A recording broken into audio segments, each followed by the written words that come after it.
hello, bienvenue dans le podcast Le Cheminement. Aujourd'hui, je suis ravie de recevoir Marie-Sophie. Il faut que j'arrête de t'appeler comme ça. C'est bon. Moi,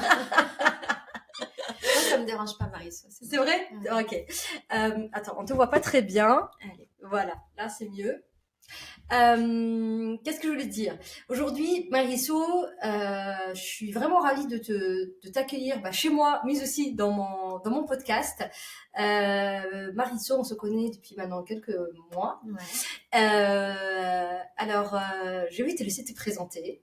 Ok. En tout cas, t'es la bienvenue. Et vas-y, je te laisse. Merci. Bonjour, je suis Marie-Sophie, je suis sophrologue, praticienne de yoga sophro et aussi ambassadrice de l'expérience 21 jours et j'accompagne les gens tout simplement à se sentir mieux dans leur vie. Voilà, de façon très brève, je me présente. D'accord. Alors, est-ce que tu peux nous définir ce que c'est la sophrologie et le yoga sophro? Alors la sophrologie, en fait, c'est une méthode d'entraînement psychocorporel qui permet d'activer ses ressources et ses capacités et d'apprendre à se connaître. Et ça passe par différents exercices, en fait. Oui. Donc ça passe par des exercices de respiration. Il y a les exercices de relaxation dynamique. Oui. Donc c'est de la mise en mouvement avec de la respiration associée. T'as de la visualisation positive, D'accord. justement, pour activer toutes les capacités, les ressources qu'il y a en toi, et voilà. Ok. Et le yoga, c'est pour trouver un juste équilibre. Pardon, oui, c'est pour trouver un juste équilibre en fait dans ta vie. D'accord. Et qu'est-ce que c'est le yoga sophro? Le yoga sophro, c'est tout simplement un mélange de postures de yoga avec des exercices de sophrologie. Donc on peut dire que moi j'aime bien le présenter comme ça, qu'en fait c'est du sport doux, c'est à la fois du sport doux, du développement personnel et de la détente. Ok, d'accord. Alors j'ai testé un cours avec toi et c'est vrai que ça change du yoga hatha ou un autre yoga classique. C'est parce qu'on utilise ces deux pratiques. Et comment tu t'es venu l'idée déjà de te former à la sophrologie? J'imagine que c'est pas le premier job que tu as fait après Non. tes études. Qu'est-ce qui a fait que tu as fait cette reconversion vers la sophrologie et vers le yoga sophro? Voilà. C'est long. Je vais raccourcir comme tu veux. T'es chez toi. Alors moi, pendant longtemps, j'ai fait un travail où je ne me sentais pas à ma place parce que c'était un travail alimentaire, mais au final, où je me suis... je suis restée trop longtemps. D'accord. Pour certaines raisons. Et du coup, j'ai voulu me reconvertir. Je savais, mais depuis toute petite, j'ai toujours su qu'à un moment donné, j'allais faire quelque chose pour aider les gens à se sentir mieux dans leur vie. Et vraiment leur apporter... on va dire, un petit plus, quelque chose de... Où, voilà, le sourire, en fait, quelque chose... Bon, j'allais dire positif, mais j'aime pas dire le mot positif parce que le positif, en sophrologie, ça a une autre définition. Où c'est-à-dire qu'en fait, en sophrologie, le positif, c'est pas forcément quelque chose d'agréable. Ça peut être aussi quelque chose de désagréable. D'accord. Mais ça va être juste constructif, en fait. Quelque chose de positif, c'est quelque chose qui va nous apporter. Donc quelque chose qui nous apporte, on peut avoir des expériences désagréables, mais qui vont faire que à un moment donné, tu vas en ressortir quelque chose de positif de ça. D'accord. Donc là, ce que je disais, c'est moi juste aider les gens à se sentir mieux dans leur vie, leur apporter un bien-être en fait. C'est plus ça, un bien-être. D'accord. Okay. Mais je savais pas quoi, parce qu'il y a tellement de choses dans le bien-être que je savais pas. Donc j'ai commencé à chercher.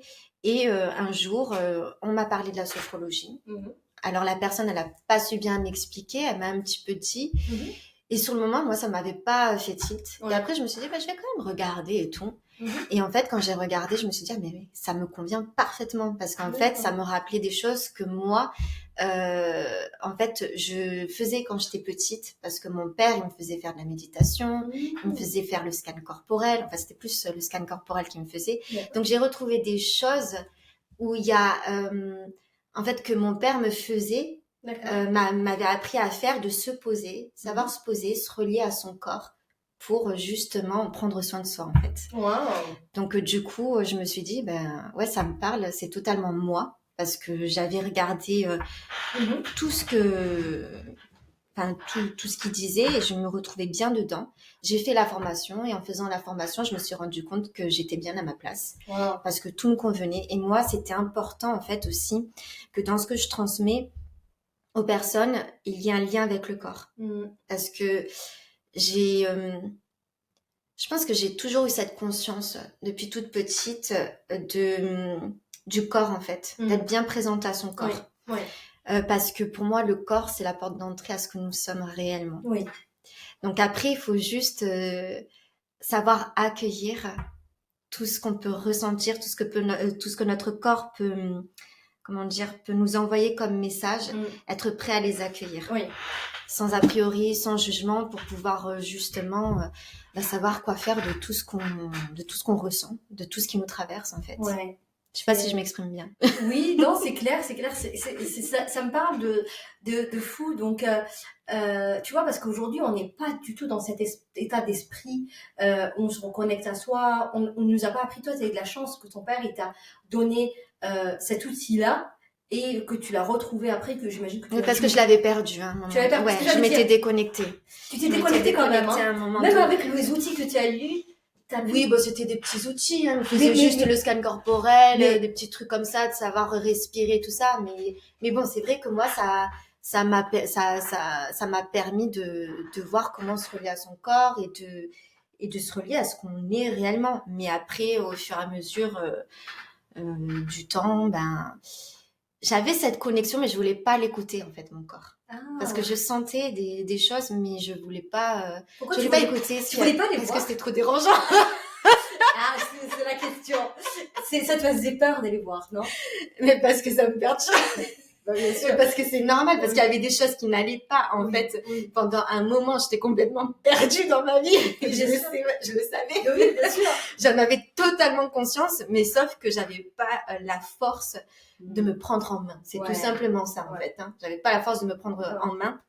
Parce que je savais que ça voulait dire chercher ce qu'il y a au fond de toi, mais vraiment bien creuser pour pouvoir justement être actrice de ta vie, prendre ta vie en main et mettre des choses en place justement pour trouver ton propre équilibre et être ce que tu es aussi réellement. Et c'est pas si facile d'être ce qu'on est réellement. Non, parce qu'on a un certain... La société, notre éducation fait que on nous a donné un certain modèle, un certain template, tu sais, qu'on peut utiliser. Et en fait, on essaie petit de rentrer dans ce truc. Et en fait, avec l'âge, les expériences et plus de la maturité qu'on peut avoir, on se rend compte qu'en fait, on peut pas rentrer dans ce moule-là.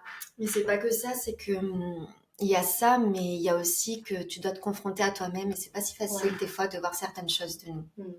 C'est surtout notre comment on appelle ça en français? Nous accepter dans tout ce qu'on est, l'ombre, le côté ombre et lumière. C'est parce qu'on a les deux en nous. Donc il faut accepter aussi notre part d'ombre. Il faut accepter aussi peut-être des choses, des croyances qu'on avait sur nous, sur la vie, et les remettre en question aussi.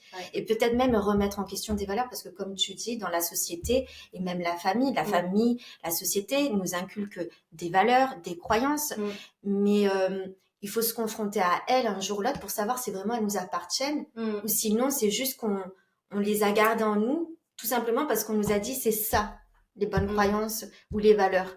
Mais il faut avoir aussi cette conscience de se dire mais en fait est-ce que ça me correspond vraiment? Est-ce que ça me correspond à ce que je suis? Est-ce que c'est ce que j'ai envie? C'est savoir revoir c'est savoir j'arrive pas à trouver le mot. C'est tout simplement savoir revoir, comme tu disais, tout ce qu'on t'a inculqué, tout ce que tu as cru, même peut-être sur la vie et sur toi en fait. Bien sûr. Et ça, tu le fais quand... moi, dans mon cas, c'était quand j'étais malade. C'est à ce moment-là que j'ai commencé à travailler sur moi. Et je le vois dans les personnes que je reçois ici, dans le podcast ou en consultation, ou quand on discute comme ça dans la vie de tous les jours, c'est qu'il y a un truc qui te déclenche ce changement. Toi, qu'est-ce qui a été pour toi? Alors, si tu as envie de partager, on n'est pas obligé. Non, mais parce que moi, c'est un peu particulier. Enfin, particulier, c'est pas que c'est particulier, c'est juste que ça s'est fait progressivement, moi. En fait, c'était pas d'un coup, en fait. Tu vois, j'ai pas eu un truc d'un coup qui... m'est arrivé, comme je t'avais dit, j'ai toujours eu conscience que j'étais pas à ma place, que j'étais pas celle que je devais être. Sauf que j'avais pas cette force de me prendre en main. Donc j'avais toujours cette conscience. Donc en fait, progressivement, il m'est arrivé des choses dans la vie et aussi des prises de conscience où en fait, petit à petit,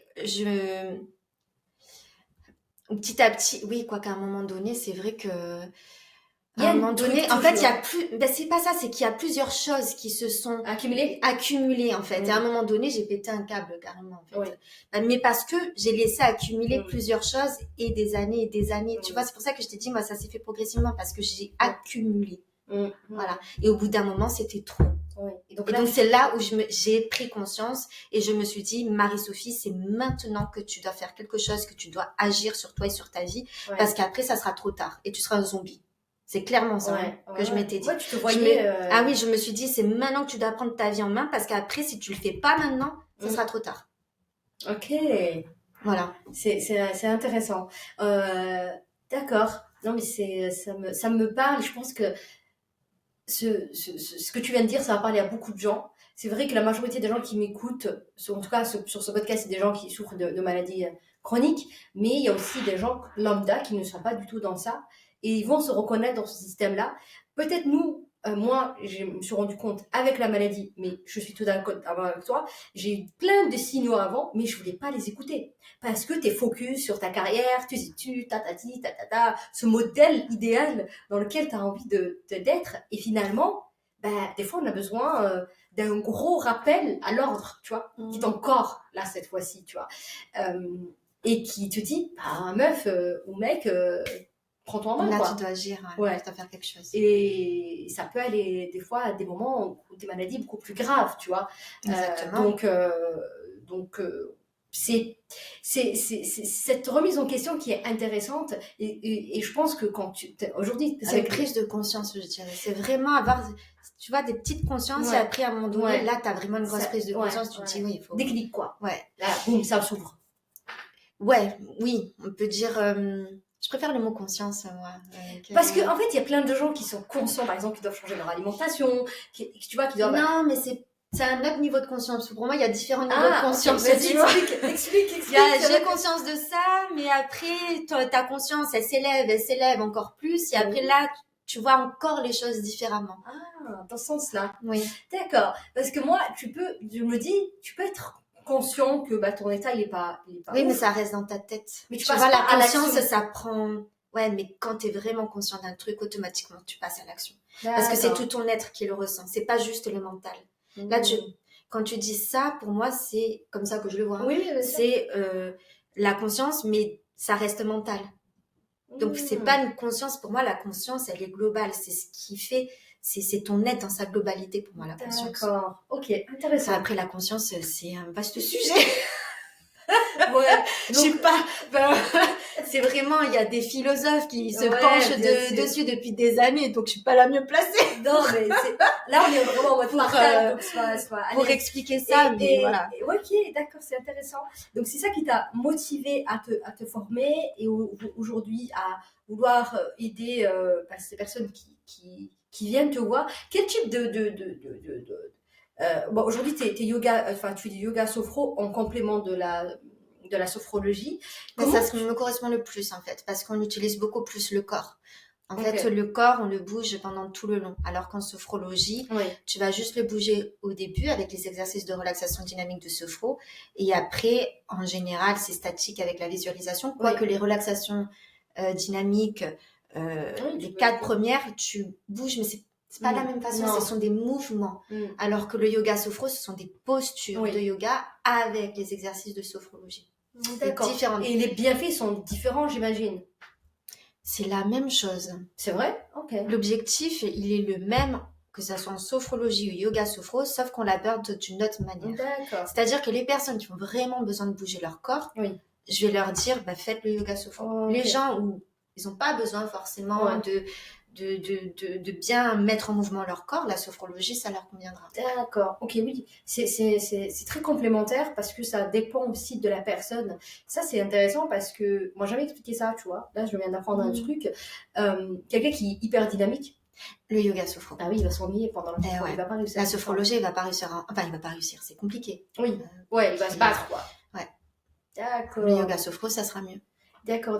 Et tout à l'heure, alors Mariso, je la connais un petit peu, donc on parlait un peu en off avant l'enregistrement. Tu me parlais du fait aussi qu'aujourd'hui, tu es en train de créer ta propre méthode avec la danse, le sport, etc. En plus, en utilisant, on va dire, tes acquis en sophro, ou comment ça s'est fait, cette transformation, tu vois, de commencer par la sophro, en plus aller vers le yoga sophro, et encore peut-être vers autre chose que tu es en train de créer. Alors c'est pas ma méthode, mais c'est juste qu'en fait, moi j'ai découvert le concept de l'expérience 21 jours, et grâce à ça, cette activité, elle me permet justement d'être encore plus pleinement moi et de pouvoir encore plus transmettre aux personnes ce que j'ai envie de leur transmettre. D'accord. Parce que la sophrologie, ben en fait, juste, je fais que la sophrologie, hein, c'est ce qui me représente, mais je suis pas, il n'y a pas que ça qui me représente. Ouais, bien sûr. Et dans l'expérience 21 jours, en fait, on aide les gens à se remettre en forme par la nutrition, mais on peut développer cette activité de la façon dont on souhaite, en fait. Donc, je peux développer cette activité à travers la sophrologie, à travers le yoga sophro, à travers la danse. Oui. Moi, j'aime la danse, mais j'ai aucune formation en danse. Je n'ai jamais fait de danse, en plus. Ouais. Donc, c'est vraiment juste de la passion, en fait. C'est quelque chose que j'aime énormément. Donc, je transmets à ma façon avec ce que je suis. Le fit dance, voilà, je peux faire des fit dance. Je peux faire je peux faire ce que j'ai envie, en fait. Je peux développer cette activité de l'expérience 21 jours comme j'en ai envie, en fait. Et donc apporter aux gens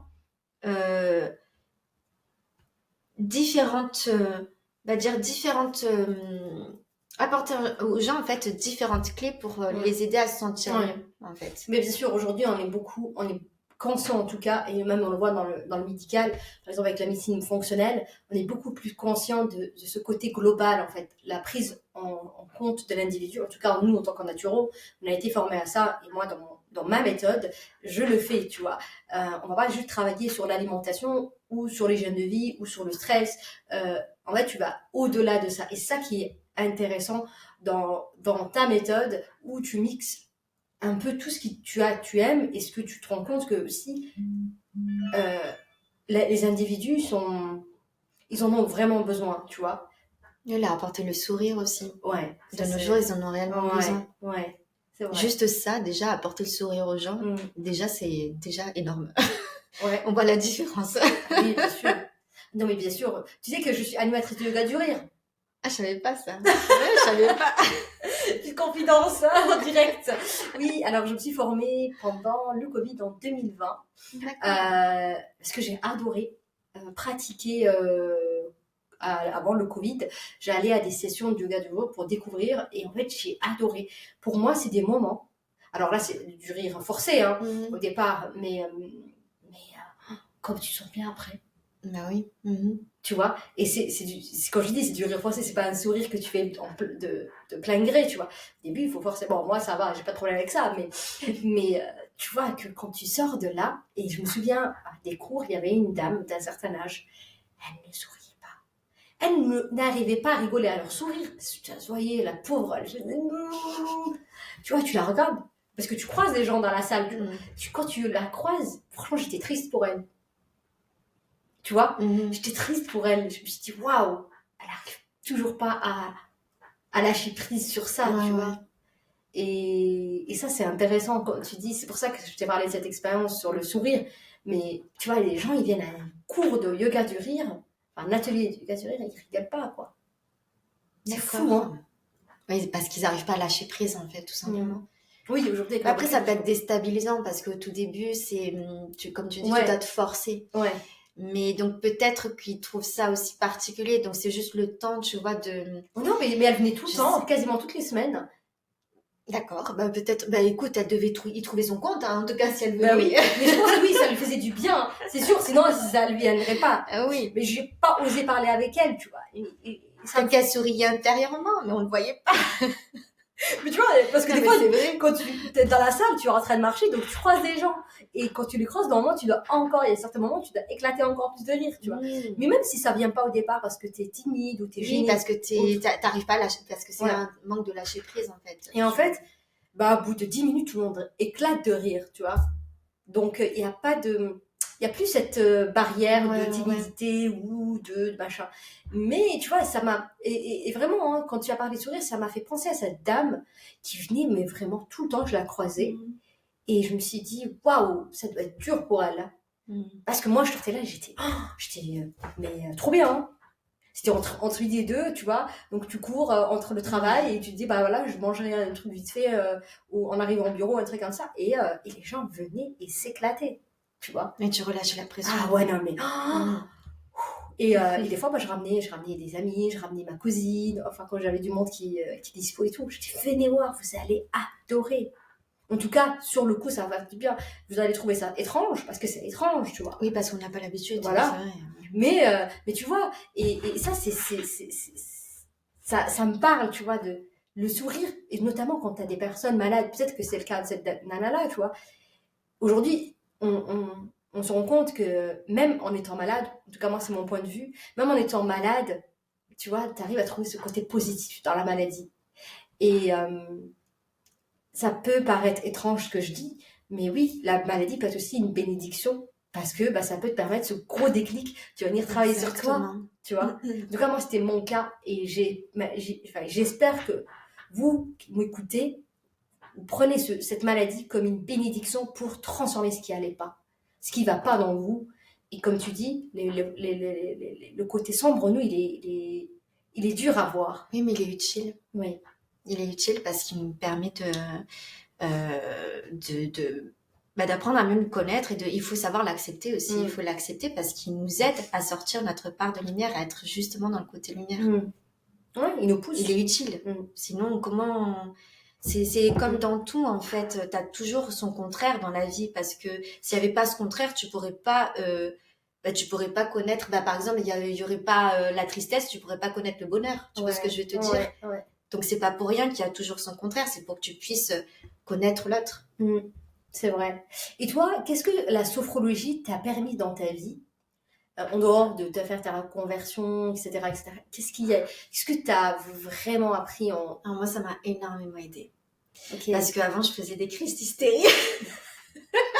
Non, mais t'as le droit. T'es honnête, on avait dit qu'on est là entre nous, il n'y a pas de jugement. C'est pas pour rien que j'ai choisi ça, de toute façon. Ok, ça t'a aidé à mieux gérer? Alors moi, des fois, je faisais, de temps en temps, je faisais des crises d'hystérie. Bon, c'était légitime, je prenais pas des crises, je faisais pas des crises d'hystérie pour rien. Il y avait une raison. Mais ça montrait bien qu'il y avait un problème au niveau de accueillir ses émotions et savoir quoi en faire, tu vois. Moi, je ne savais pas du tout comment accueillir mes émotions, comment les apaiser et tout ça. Donc moi, ça m'a énormément... Déjà, je fais plus de crises d'hystérie.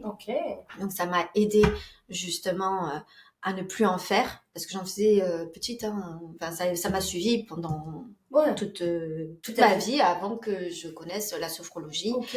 Bon, ça a mis du temps avant que justement j'en fasse plus, mais moi ça m'a aidé par rapport à ça. Ça m'a aidé en fait au niveau de mes émotions. Mieux les accueillir et savoir un peu les apaiser, savoir mieux ça. Alors, j'allais dire gérer. Il y a des gens qui n'aiment pas trop le mot gestion, mais moi c'est vraiment comme ça que je le ressens. C'est vraiment mieux gérer mes émotions, mieux les comprendre pour pouvoir ensuite les apaiser.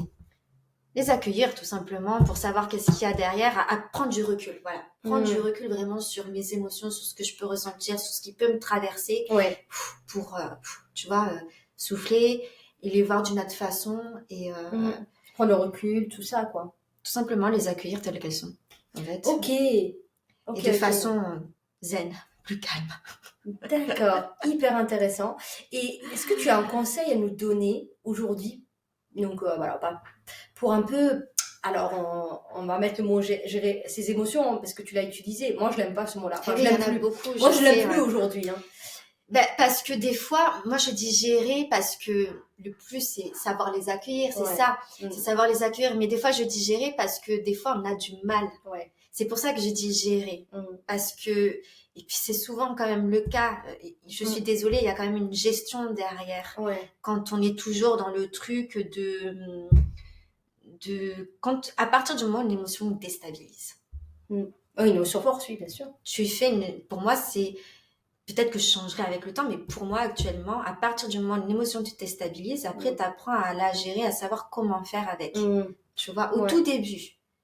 Mais après, une fois que... Ça veut pas dire que c'est tout le temps le cas. Des fois, tu les accueilles vraiment telles qu'elles sont, et là, il n'y a pas de gestion. Tu arrives à te laisser traverser, à les accueillir pleinement. Mais tu vois, il y a deux façons dont je vois, en fait, les choses. Il y a des fois où on gère, et il y a des fois où non, là, on arrive à les traverser. À se laisser traverser, à les accueillir pleinement, à les écouter. Parce qu'elles sont utiles, les émotions. C'est pas pour rien si elles y sont, c'est parce qu'il y a un besoin qui se cache derrière. Donc, il faut savoir les accueillir pleinement. Et donc prendre ce recul de comprendre ce qui nous a, par exemple, blessés ou fait du mal, ou etc. Pourquoi on ressent, pourquoi on la ressent? Qu'est-ce qui se cache? Ça veut dire qu'il y a quelque chose qu'on n'a pas écouté en nous. Enfin, si elle arrive, c'est parce qu'il y a un truc auquel on n'a pas répondu, un besoin auquel on n'a pas répondu. Mais c'est vrai. Et donc, les accueillir. Et après, quand tu as dit qu'il y avait deux façons. Donc, il y a le côté, on les accueille, on les laisse un peu nous traverser. Je reprends cette image-là parce qu'elle est hyper parlante. Je vais te donner un exemple. Où là, je m'étais laissée pleinement traverser. Tu peux avancer, s'il te plaît? Une fois, en fait... il y avait quelque chose qui m'avait énormément perturbée. J'étais pas bien du tout, moi. Mais vraiment pas bien du tout. Et qu'est-ce que j'ai fait? J'avais un mélange d'émotions. Et à un moment donné, c'était très difficile. Et je me suis dit, Marie-Sophie, j'ai complètement lâché prise là, en fait. J'ai complètement lâché prise et je me suis laissée entièrement traversée par toutes ces émotions que j'avais. Et quand je te dis que je me suis laissée traverser, c'est que là, j'ai vraiment accueilli pleinement et sortait ce qui devait sortir. C'est-à-dire que j'étais chez moi, j'ai crié, j'ai pleuré. Mais quand je te dis que j'ai crié, les voisins, je sais pas qu'est-ce qu'ils ont dû croire. Que tu es en train de te faire tuer. Mais c'est parce que je me laissais pleinement traverser. Donc, en fait, tu accueilles les choses telles qu'elles sont. Et puis, j'avais même l'impression que j'étais en train de mourir. C'était quelque chose une période où c'était très difficile. Un moment de ma vie où ça a été très difficile. Et en fait, pour moi, j'étais en train de mourir. C'était comme une petite mort, en fait, que j'ai vécue. Une petite mort, mais je me suis laissée traverser. Donc, j'ai crié, j'ai pleuré, j'ai sorti tout ce qu'il y avait à sortir. C'était très je me suis laissée traverser par ça et puis après j'allais mieux. Ça a duré quand même un moment, mais après je me suis sentie libérée. Mais ça n'a pas été facile. C'est ça que je veux dire, quand on accueille ses émotions, c'est pas forcément agréable et ça peut même être très désagréable et ça peut même être une petite mort. Parce que pour moi ça a été une petite mort ce que j'ai vécu. J'ai l'impression que j'étais en train de mourir. Mais j'ai accueilli, j'ai continué. Je souffrais, mais je continuais à ressentir cette émotion.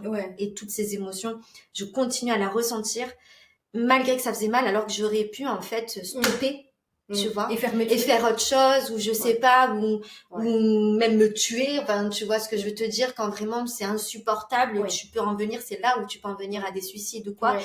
À faire agir en faisant un truc de ce genre, tu vois. Et là, j'ai agi, mais en accueillant, tout simplement.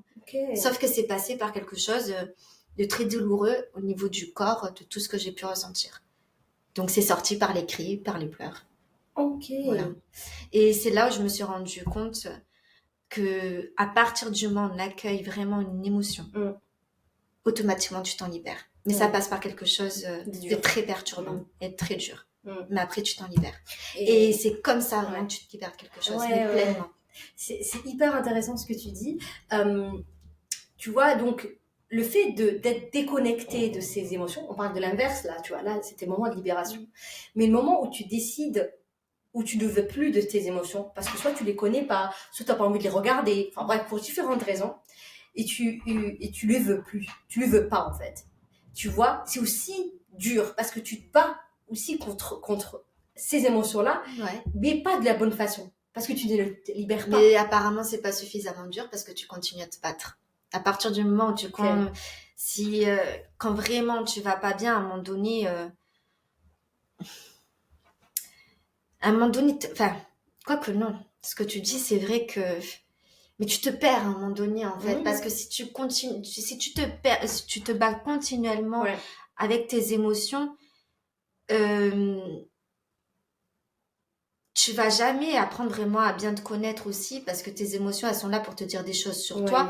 Donc, t'arriveras jamais à vraiment savoir ce qu'il y a au fond de toi, donc à être toi et à te libérer de tout ce dont tu as à te libérer. Donc, elles vont tout le temps revenir. Donc, t'imagines un combat continuel comme ça, tout le temps, où soit à un moment donné, tu te déconnectes totalement, mais si tu te déconnectes totalement, t'es perdu. Enfin, je l'ai vécu. Enfin, moi, je parle de mon expérience. Et tu n'es pas toi. Tu n'es pas toi et t'es quelqu'un de perdu. Ouais. Bah oui. C'est comme ça que je vois les choses. Non, mais c'est vrai, c'est vrai. Et des fois, on pense que le fait de ne pas travailler sur ses émotions, enfin ne pas être dans ce moment d'acceptation, de machin, tu vois, parce qu'on est sur ce processus-là, en fait, on pense que on est sur le bon chemin. Et c'est ça qui enfin, en tout cas, je suis d'accord avec toi. Moi, c'était aussi mon parcours. Mais tu vois, ce qu'on se rend compte, c'est que on pense que c'est plus dur de les accueillir que de les mettre de côté, tu vois. C'est plus dur parce que c'est vrai dans un sens, parce qu'il y a un moment donné où c'est très déstabilisant quand tu te confrontes à certaines choses. Donc, il faut passer ce cap pour ensuite aller mieux. Oui. Mais si tu te confrontes, enfin, c'est pas le mot confronter, si tu n'accueilles jamais tes émotions ou tout ce qui te traverse, bah, tu seras jamais bien dans ta vie, en fait. Oui. Tu arriveras jamais à trouver ton juste équilibre. Ça va pas t'aider, en fait. Okay. Tu mèneras ta vie, mais il y aura toujours, t'auras encore plus de mal à trouver ton juste équilibre, à trouver une certaine harmonie si jamais tu écoutes et accueilles tes émotions. Si tu les écoutes et que tu les accueilles, ça sera déjà plus facile d'avoir une harmonie dans ta vie. Mais pourquoi alors les gens ne font pas ce process aujourd'hui qui nous paraît simple, enfin nous, je dirais pas simple. Non, je dirais on est consciente qu'on doit le faire, tu vois, qu'on doit accueillir, qu'on doit aller traverser, qu'on doit naviguer. Parce qu'on n'a pas forcément les outils aussi. Ok, toi tu penses que c'est ça? Ouais, les outils ça aide beaucoup. Ouais, c'est vrai.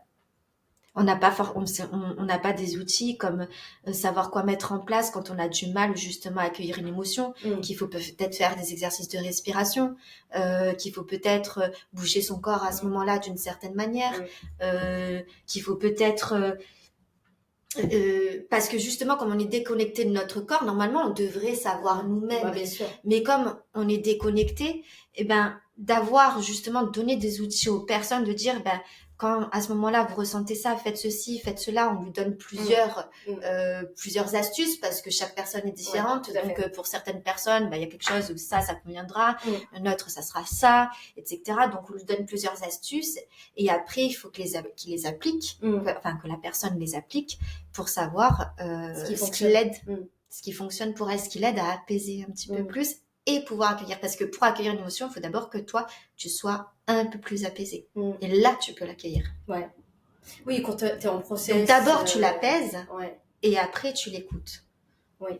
Oui, parce que tu as eu le temps un peu de relâcher. De redescendre un peu. Et de comprendre et d'être en mode, un peu plus en mode analyse pour comprendre ce qui a fait que... Alors, en sophrone, j'ai pas analysé. Par exemple, pour la sophrologie, ça sera plus j'accueille ce qui me vient, sans a priori, sans jugement, sans commencer justement à chercher, à savoir pourquoi je ressens ceci, pourquoi je ressens cela. C'est comme tu accueilles, et s'il y a quelque chose qui te vient, mais il faut que ça te vienne spontanément. D'accord. Mais là, normalement, si ça te vient spontanément, t'as la solution. Si tu accueilles pleinement les choses, ça te vient spontanément normalement. D'accord. La solution t'arrive en fait. Si tu es pleinement à l'écoute, parce que si tu accueilles les choses, tu es à l'écoute de toi, ça va te venir automatiquement, de suite. Si ça ne te vient pas de suite, c'est pas grave. Ça viendra à un moment. Voilà, ça viendra à un moment donné. Parce que ton corps, il aura... tu te seras pleinement relié à ton corps Tu auras vécu tout ce que tu auras vécu à ce moment-là, au moment où tu t'es posé pour t'écouter. Donc, si ça ne vient pas à ce moment-là, ton corps, enfin, c'est ce que je veux dire, c'est que ton corps, il intègre tout ce que tu ressens, tout ce que toi, enfin, je me perds là. Mais ce que je veux dire, c'est que si ça ne vient pas à l'instant T, vu que tu l'as vécu pleinement dans l'instant présent, que tu as été consciente de toi, ça va devenir plus tard. Peut-être dans 2 jours, peut-être 3 jours, mais ça viendra après en fait. D'accord, ok. Parce que tu l'auras vécu. C'est vivre son corps, c'est être présent pleinement dans son corps. Si tu es pleinement présent à ton corps, à un moment donné, la solution, elle va venir. Tu vas comprendre pourquoi à un moment donné, tu as ressenti ça. Et qu'est-ce que ça voulait dire. Oui, tout à fait. Tout à fait. Et c'est un processus qu'on peut utiliser n'importe quand, pas quand on est malade, mais on peut l'utiliser à n'importe quel moment de sa vie et peut-être à l'apprendre aussi aux enfants dès leur jeune âge. Dans un monde idéal, ça serait ça. Ben, c'est ce qu'il faudrait faire à l'école. En fait, il faudrait à un moment donné parler des pratique émotions. Par rapport à ça. Parce qu'aujourd'hui, on est conscient, mais nous, on est conscient parce qu'on est adulte, parce qu'on a fait ce travail-là. Mais je pense qu'on est quand même, je sais pas les pourcentages, les chiffres qui existent aujourd'hui en France, mais tu vois, ça reste comme une minorité. Beaucoup de gens refoulent leurs émotions. Je faisais partie de ce groupe-là, et je pense que toi aussi, mais on reste comme une minorité. Et peut-être, toutes les personnes qui ont des enfants, éduquez-les à ça, quoi.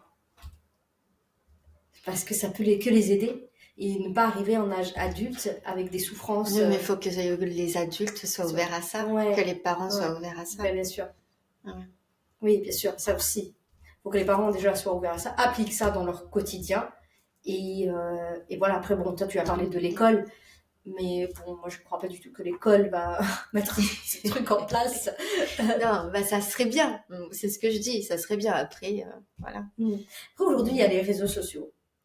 Et je trouve que quand tu décides d'utiliser les réseaux sociaux de la bonne manière, et tu peux apprendre ces choses. Ah oui. Oui, si tu utilises les réseaux sociaux intelligemment, tu apprends beaucoup de choses. Notamment, même si tu n'as pas les moyens d'aller te former ou de te faire aider, etc., tu peux trouver déjà des outils faciles à mettre en place tout seul et surtout des outils faciles aussi à utiliser au quotidien. Si tu as des recommandations là, on a parlé beaucoup des émotions, parce que moi, j'y crois vraiment dans le processus de rémission. Et je pense que, en tout cas, dans la façon dont je vois les maladies inflammatoires, des fois, on peut être en rémission et on vit un choc. On a mis en place plein de choses. L'alimentation anti-inflammatoire, les routines anti-stress, tout ce que tu veux, tout un protocole, on estime qui est parfait. Bon, même si c'est jamais parfait. Et un moment dans la vie, on vit un choc, parce que c'est la vie. Comment on peut gérer ça? Un choc? Ouais. Ça, c'est une émotion très forte. Attends, toi, qu'est-ce qui te vient avec ta casquette de sophrologue, ou aussi ta casquette d'être humain qui a vécu aussi des choses pas sympas aussi?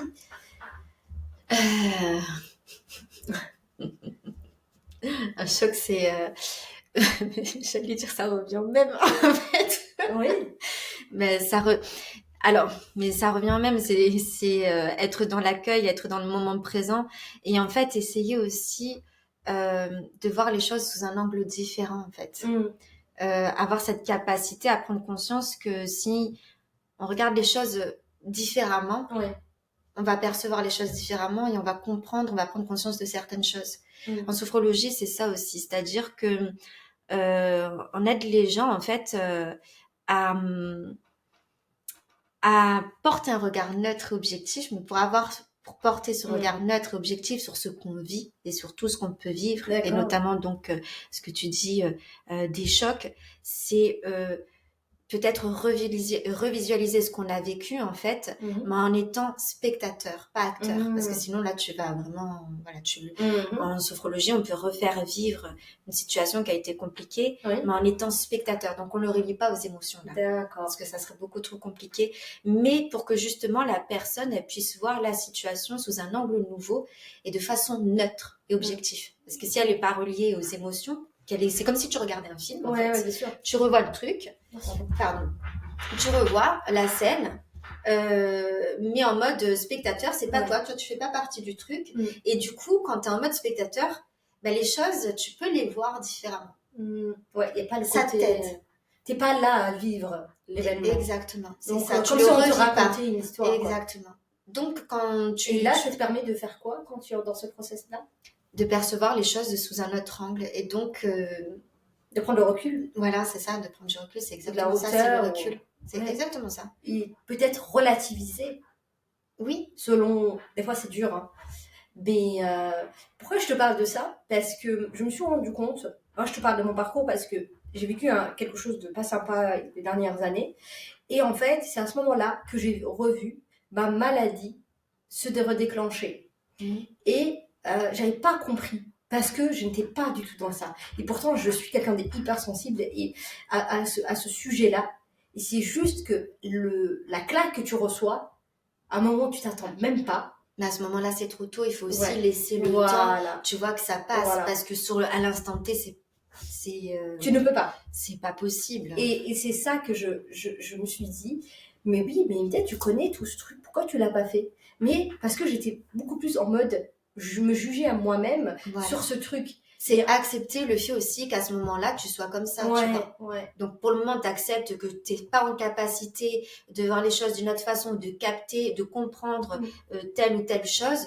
Là, pour le moment, tu es dans ton truc, tu acceptes que tu sois comme ça et pas bien. Et après, quand ça sera plus simple pour toi, tu pourras voir la situation, ce qui s'est passé d'une autre façon. Mais avec ça peut prendre du temps. Exactement. Et ça peut prendre du temps selon l'histoire qu'on va vivre, selon aussi comment on va le vivre. Et tu vois, et finalement, je me suis dit, ah, mais là, tu es en train de te juger, c'est pas bon et tout. Ok, tu avais les moyens, tu les as pas utilisés parce que tu n'étais pas du tout capable. Ton cerveau n'était pas capable d'aller utiliser ces outils-là. Même du coup, là, il faut demander une aide à quelqu'un justement pour qu'elle t'accompagne. C'est ça. Et en fait, à ce moment-là, savoir aussi de se faire aider parce que c'était très dur à s'en sortir. Et c'est ça que j'ai envie de donner comme message. Faites-vous aider. Exactement. C'est pour ça que je t'ai posé cette question-là par rapport à ma propre histoire qui m'a redéclenché mes douleurs. Mais mes douleurs, est-ce que j'aurais pu les éviter ? J'en sais rien, tu vois. Aujourd'hui, c'est pas grave. Même si elles sont revenues, c'est pas grave. Bon, c'est moins intense qu'avant. Mais tu vois, j'ai compris que c'était lié à cet événement. T'imagines, c'est que j'ai réussi à analyser que c'était lié à ça. Parce que ça allait bien. C'est juste ça qui a fait que, voilà. Mais, et lâcher prise, tu vois. Tu vois, ce truc de contrôler, parce que j'ai l'outil. C'est pas parce que tu as l'outil que tu vas faire les choses correctement. Et que tu vas savoir l'utiliser au bon moment. Tout à fait. Voilà. Parce que, il y a les côtés, les émotions, elles étaient très lourdes à porter. Et juste, tu lâches prise, tu te dis, je reviendrai plus tard. Exactement. C'est ce qu'il faut faire. C'est exactement ça. Et je reviendrai plus tard, le moment où je serai prête. Et le moment où tu es prête, c'est être encore à l'écoute de soi, parce que là, tu as été à l'écoute, tu as compris que là, à ce moment-là, c'était pas possible pour toi, que tu y reviendrais plus tard. Donc, c'est être à l'écoute de soi. Et ça, c'est ce processus qu'aujourd'hui, je dirais qu'il faut, parce que c'est pas une obligation, tu vas pas en mourir, mais ça te protège de la maladie pour qu'elle n'arrive pas, ou de la maladie qu'elle se redéclenche pas, parce que, là aussi, on parle à des gens qui sont peut-être en rémission, et être beaucoup plus dans la souplesse. Oui. Que tu vois, moi, j'étais hyper stricte, tu vois. Que ce soit dans l'alimentation, que ce soit dans tout, tu vois. Je dis, mais tu connais mes outils, pourquoi t'as pas fait ça? Mais vraiment, je me parlais comme ça, tu vois. T'imagines la méchanceté envers soi-même qu'on peut avoir. Et finalement, non. Parce que, j'arrivais pas, tout simplement. Mais tu restes humaine en même temps. J'arrivais pas et j'acceptais ça. Aujourd'hui, je le vis bien, hein. Et puis, je suis allée me faire accompagner, etc. J'ai trouvé la personne qui a pu m'aider. Mais, tu vois, c'est pour ça que je pense que le fait qu'il y a aujourd'hui ces outils-là, et c'est pour ça que j'invite énormément de thérapeutes à venir sur mon podcast, parce que déjà, je me rends compte que j'ai pas tous les outils, même si je me forme. Moi, je suis pas sophrologue. On a des modules sur la sophrologie pour venir un peu travailler sur les émotions. Je ne suis pas sophrologue et je le dis. Et en fait, c'est pour ça que je t'ai invité toi aujourd'hui, pour nous donner les outils qui nous sont à disposition. Vous allez me dire, oui, ça coûte de l'argent, tatati, tatata. On est d'accord. Mais il faut le prendre comme un outil qui va nous aider à aller mieux. ou aller bien dans d'autres contextes, beaucoup peut-être plus joyeux. Et si tu nous donnes deux conseils, moi, je te laisse au moins le donner un, comment gérer ces émotions? Alors, je vais mettre des guillemets à gérer, évidemment. Apaiser ces émotions, voilà. les accueillir et les apaiser. Voilà. Les accueillir et les apaiser. Moi, j'aime bien les exercices de relaxation dynamique de sophrologie parce que, par exemple, si tu es en colère à un moment donné, tu peux le montrer? Ouais, j'ai montré. Attends, en fait, on te voit, vas-y. On me voit. Parce qu'après, on t'entend pas. Après, tu expliqueras peut-être devant le micro. Ah, d'accord, ok. Ou alors, attends, approche-toi, on pousse la chaise. Attends, je me décale aussi. Je te laisse la scène. Alors, il y a deux choses. Moi, je vais donner deux exemples. La colère pour la colère. Bon, je vais vite montrer. Hein, c'est juste pour avoir un aperçu. Oui. On va pas faire l'exercice de sophro maintenant. Mais par exemple, c'est les exercices de relaxation dynamique de sophro qui sont très bien pour relâcher en même temps le corps et le mental. D'accord. Donc moi, je trouve qu'ils sont super justement pour apaiser l'intensité d'une émotion qui nous déstabilise et pour ensuite pouvoir justement être à son écoute, savoir qu'est-ce qu'elle nous dit, pourquoi elle est apparue. D'accord, je vais le faire avec toi. Ah bah allez, ok. Allez, ça marche. On va faire le sac, en fait, c'est-à-dire donc on a les pieds bien ancrés au sol. Ça, c'est si jamais on est Mais avance comme ça, on t'entend mieux peut-être. Alors ça, c'est si jamais on est en colère, par exemple. Donc on est bien droit, les épaules bien relâchées. Déjà, on prend un petit temps pour bien accueillir sa stabilité. Les pieds bien ancrés au sol, on relâche bien les épaules, les bras, les mains. Et on prend juste un petit temps pour bien accueillir notre corps. Notre corps dans sa verticalité. Les pieds sont bien ancrés au sol. Puis on prend quelques secondes juste pour accueillir notre respiration. Tu peux observer comment elle se présente à nous. Puis après, on va visualiser tout simplement, juste en face de nous, un sac où il y a tout ce qui nous met en colère. Quelque chose qui t'a mis en colère, tu visualises qu'il est dans ce sac et qu'en fait, tu vas donner un coup de poing dans ce sac pour qu'il tombe et après, même si tu veux, ça suffit pas. Après, tu écrases dessus. Ça va vraiment te libérer de cette colère. Ouais. Donc, visualise bien là, le truc là, qui te met en colère. Pas une personne, hein, bien sûr, je tiens à préciser. Pas une personne. C'est vraiment quelque chose, même si c'est lié à une personne, quelque chose qui a fait que ça t'a mis en colère. Donc, ok. D'accord. Voilà. Allez. C'est bon, j'ai trouvé. Voilà. Tu prends une grande inspiration. Tu tends ton bras, tu fermes les poings. Et en rétention d'air, en retenant ton air, tu ramènes. Et en soufflant par la bouche, tu donnes un coup sur le sac. Tu fais et tu relâches. Ah, trop bien. Ouais. Allez, inspire. La rétention. Et expire. Et tu relâches. Ok. D'accord. On refait 3 fois dans un sens, 3 fois à gauche. Et après les deux en même temps, une fois. D'accord. Ok.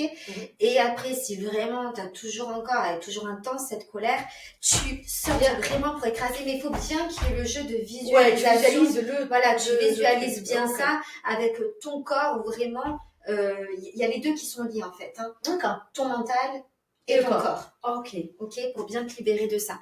Après, il y a, si jamais tu es un peu trop stressé, tu as besoin de relâcher aussi la pression, sinon tu peux faire le pompage des épaules. Donc ça va te permettre de relâcher les tensions inutiles au niveau de ton cou, tes épaules, tes bras, tes mains. Tout en respirant. Alors, en fait, toujours bien les pieds, bien à plat, posés au sol, bien ancrés. Les pieds dans l'écartement du bassin à peu près pour plus de stabilité, pour que tu sois bien stable. Et après, tu prends une grande inspiration par le nez et tu fermes tes poings en même temps, les bras bien tendus et en rétention d'air, tu fais des haussements d'épaule. En rétention d'air. Et quand tu peux plus retenir ton air, en soufflant par la bouche, tu relâches les épaules, les bras et les mains comme ceci.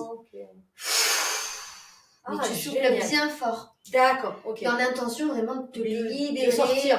de ce stress ou de la pression que tu peux avoir, de quelque chose qui...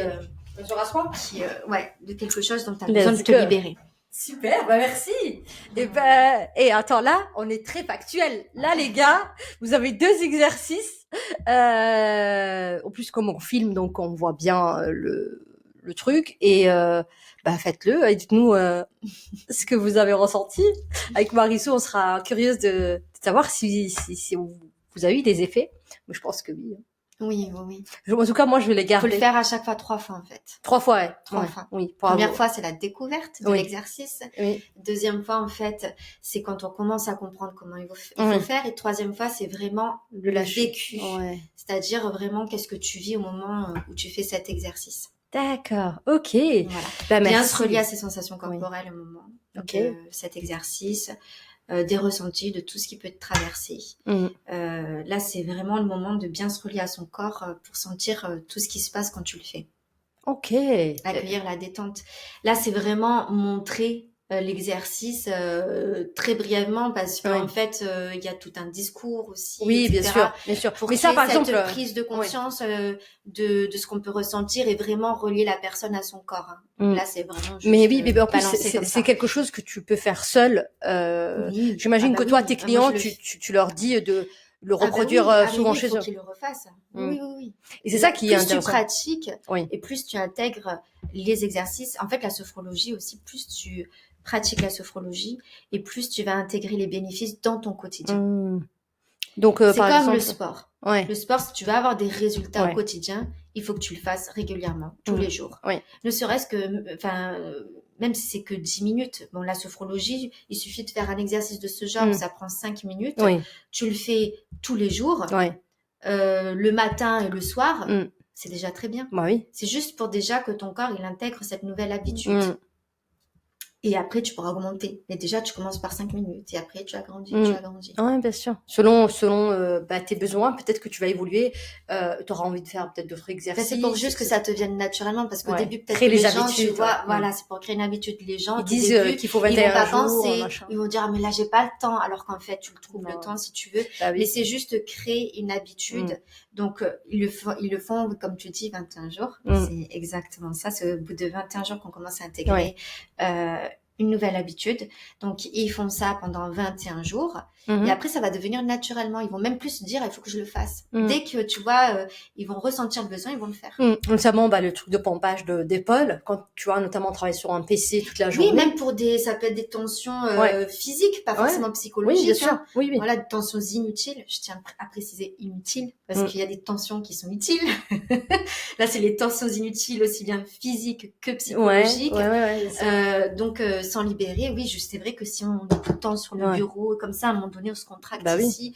Et puis, du coup, on respire mal parce que on se renferme. Donc, il faut aussi ouvrir la cage thoracique pour mieux respirer, parce que si on respire mal, après, on prend les effets plus de tension dans le corps. Ok. Super. Merci pour tes conseils, pour ce que tu nous as apporté aujourd'hui. J'ai appris plein de choses et j'espère que vous aussi, pour ceux qui nous écoutent. Alors, Marissou, elle se trouve à Aix-en-Provence. Je crois que je vais la laisser parler de son activité. On la trouve, comment elle vous reçoit, etc. Je te laisse faire ta petite promo. Alors, du coup, moi, je suis, je suis à Aix-en-Provence, mais maintenant, comme je suis dans l'expérience 21 jours, on a ouvert avec mon équipe un fit club de nutrition à Venelle et je proposerai le samedi matin le yoga sophro. Voilà. Ah, à Venelle. À Venelle. Voilà. D'accord. Je fais que du collectif, je fais pas d'individuel. Ok, tu fais pas d'individuel. Donc on te retrouve généralement dans les cours collectifs. Exactement. Et en ligne aussi, je crois. Que tu avais lancé. En ligne, oui. Le moment calme, le mercredi de 18h30 à 19h, voilà, en visio. Oui, pendant 30 minutes. Juste 30 minutes. Bon, voilà, 30 minutes. Le temps, parce que là, c'est vraiment pour apprendre pour prendre du temps juste pour se ressourcer, se détendre. Tout simplement. Oui, c'est pas grand-chose. Une fois par semaine, se donner, c'est Petite 30 minutes, pour prendre soin de soi. Ok, se poser. Super. De toute façon, je mettrai tes coordonnées, tes informations sur la description de l'épisode, comme toujours. Et puis, vous pouvez aussi la retrouver sur Instagram, je mettrai tout. Donc, si vous voulez assister à ses cours ou lui poser des questions sur ce qu'elle fait et essayer aussi peut-être le yoga sophro. Moi, j'ai essayé et j'ai adoré. Là que tu me dis qu'il y a encore le samedi, tu m'avais dit. Samedi matin, ouais. Samedi matin. Bon, il faut se motiver. À 11h15 à Venelle. Voilà, il faut se motiver et venez. Peut-être qu'on se retrouvera là-bas. Sur ce, prenez soin de vous. Je te laisse dire le petit mot de la fin. Désolée, je pense que c'était moi. Non. Je t'ai eu là. Tu t'entendais pas, Oui, je m'attendais pas. Moi, ce que j'aimerais vous dire, c'est que savoir prendre soin de soi, prendre des moments pour soi, en fait, c'est pas si compliqué que ça. Il faut juste y penser, ne serait-ce que 5 minutes dans la journée, c'est hyper important et vous allez voir que ça va énormément vous aider à vous sentir mieux au quotidien. Voilà. Ouais. Écoute, merci pour ces mots. C'est toujours les mêmes. Prenez soin de vous. N'hésitez pas à partager cet épisode ou les autres aussi à votre entourage. Et dites-nous si vous avez utilisé les conseils de Mariso et si vous en avez d'autres, on peut les partager avec nous. N'hésitez pas, parce qu'on est toujours en apprentissage.